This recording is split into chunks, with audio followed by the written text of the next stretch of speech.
Question पूछेगा ना, income and expenditure account से ही पूछता है, और वो भी 5 नंबर में पूछेगा। Income and expenditure account. Income and expenditure account business बनाता है या नॉन प्रॉफिट ऑर्गेनाइजेशन बनाता है? यह जो अकाउंट है इनकम एंड एक्सपेंडिचर अकाउंट, कौन बनाता है?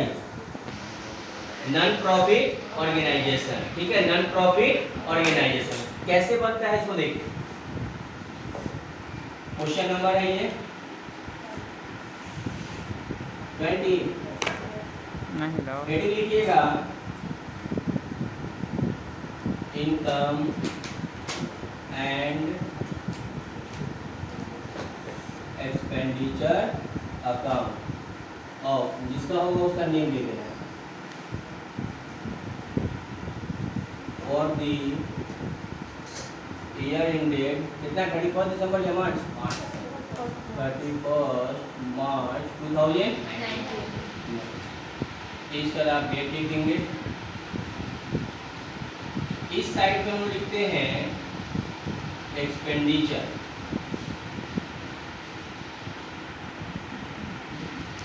अमाउंट। अब इधर लिखेंगे हम लोग, अरे भाई एक्सेप्ट करो था इनकम, और इधर लिखेंगे ओए।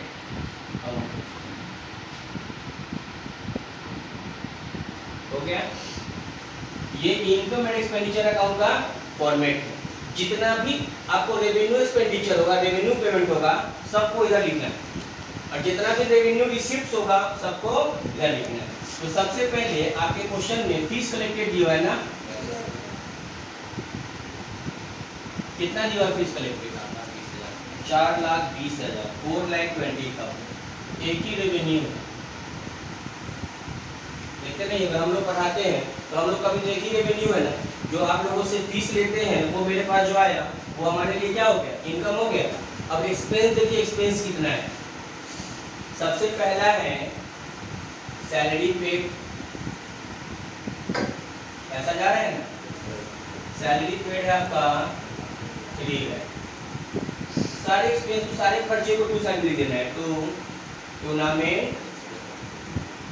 एक्सपेंसेस 15,000। ट्रैवलिंग एक्सपेंसेस है ये,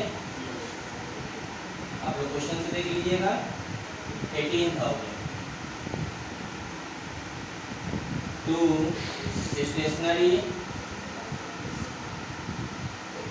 स्टेशनरी एक्सपेंसेस कितना है ये?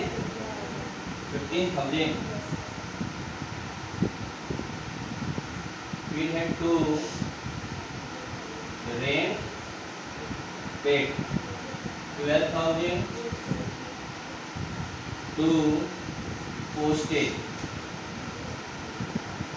And telephone 10,000। बस इतना ही है। तो जितना पैसा आया हम लोग इनकम में लिख दिए, जितना पैसा खर्च किए सबको एक्सपेंडिचर में लिख दिए। अब करना क्या है कि इस इनकम में से सारे एक्सपेंडिचर को प्लस करके माइनस कर देना। ठीक है, जैसे ही माइनस करेंगे, अब इस 4,20,000 में सबको जब माइनस करेंगे तो जो पैसा बचेगा उसको बोलेंगे हम लोग सरप्लस। जो पैसा बचेगा उसको हम लोग क्या बोलेंगे? सरप्लस बोलेंगे। अब इधर हम लोग का 4,20,000 टोटल है इनकम, और एक्सपेंडिचर माइनस कर दीजिएगा।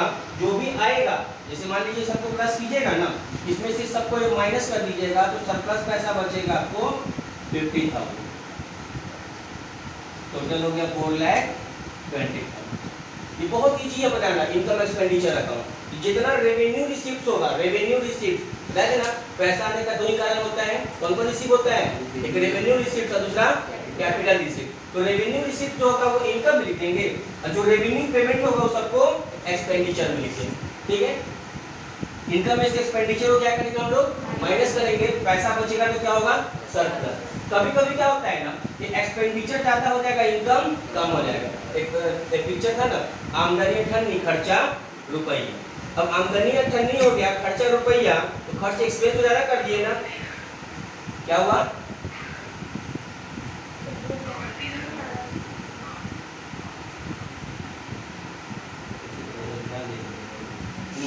अब आवाज आ रहा होगा?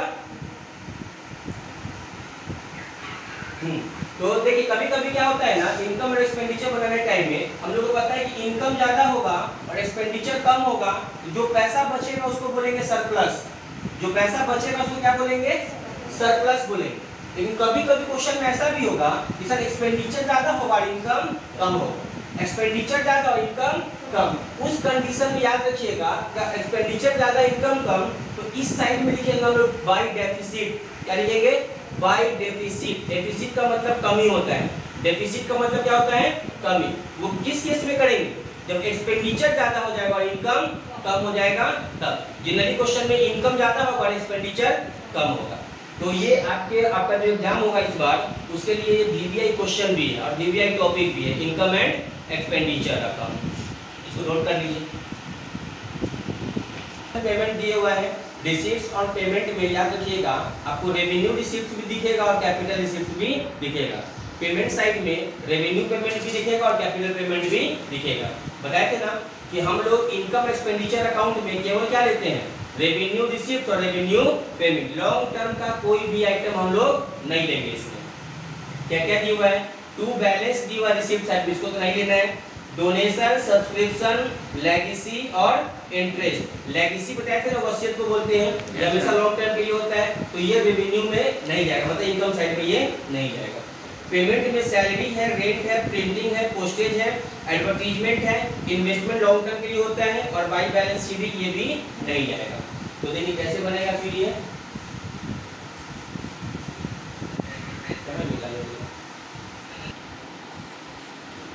इनकम के अंदर में है पहला डोनेशन। कितना है डोनेशन? 6000। उसके बाद सब्सक्रिप्शन है, सब्सक्रिप्शन दिया हुआ है 10,000। उसके बाद इंटरेस्ट है, एडमिट कर लो। इंटरेस्ट है 75। यही पैसा है। इनकम हो गया। अब चलते हैं एक्सपेंडिचर साइड में। एक्सपेंडिचर में सबसे पहला सैलरी है 2600। उसके बाद रेट 1200। उसके बाद प्रिंटिंग 300। उसके बाद पोस्टेज 100। उसके बाद एडवर्टीजमेंट,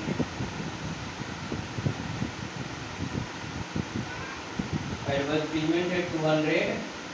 हो गया। अब हम लोग करना क्या है कि पहले इनकम साइड का पूरा क्या करेंगे? प्लस कर लेंगे। इनकम साइड कितना लग रहा है? 10 और 16,075। ठीक है। अब इस 16,075 में से सबको क्या करेंगे? माइनस करेंगे। सबको माइनस कर लीजिएगा। जो पैसा बचेगा उसको क्या बोलेंगे? सरप्लस बोलेंगे इसको। 11,625 रुपया बचेगा। माइनस करके चेक कर लीजिएगा। इसमें से सबको माइनस कीजिएगा तो सरप्लस पैसा कितना बचेगा? 11,625 रुपया। बस ये कितना आसान है बनाना इनकम एंड एक्सपेंडिचर अकाउंट। ये जो है ना बाबू, ये कैपिटल रिसीप्ट होता है। लेगेसी जो होता है, वसीयत होता है, वसीयत हमेशा लॉन्ग टर्म के लिए होता है। जैसे मान लीजिए आपके पिताजी कुछ लैंड आपको वसीयत करके चले गए या कुछ बिल्डिंग आपको वसीयत करके चले गए, तो ये जो लैंड है, ये जो बिल्डिंग है आपका लॉन्ग टर्म होगा कि शॉर्ट टर्म होगा? लॉन्ग टर्म होगा। लॉन्ग टर्म का कोई भी आइटम हम लोग इनकम एंड एक्सपेंडिचर में नहीं लिखते हैं। उसके लिए हम लोग बैलेंस शीट है, बैलेंस शीट के अंदर लायबिलिटी साइड होता है ना, उसमें डालते हैं। क्लियर है? तो नोट कर लीजिए इसको।